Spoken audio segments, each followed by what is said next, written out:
Hi friends, मैं अनिल और आप देख रहे हैं a2hack फ्रॉम ओडिशा।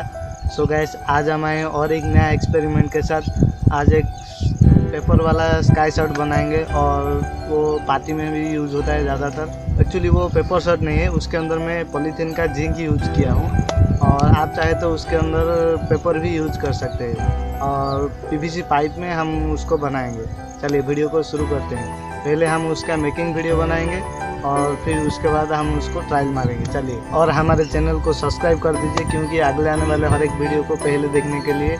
और चलिए वीडियो को शुरू करते हैं।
हम इसमें इसको डाल देंगे क्योंकि सपोर्टिंग के लिए इसको हम इसके अंदर डाल, नहीं तो ये नीचे गिर जाएगा तो प्रॉब्लम होगा। इसलिए मैं इसको इसके अंदर लगा देता हूँ। बस ये इसको होल्ड करके पकड़ लेंगे। चलिए।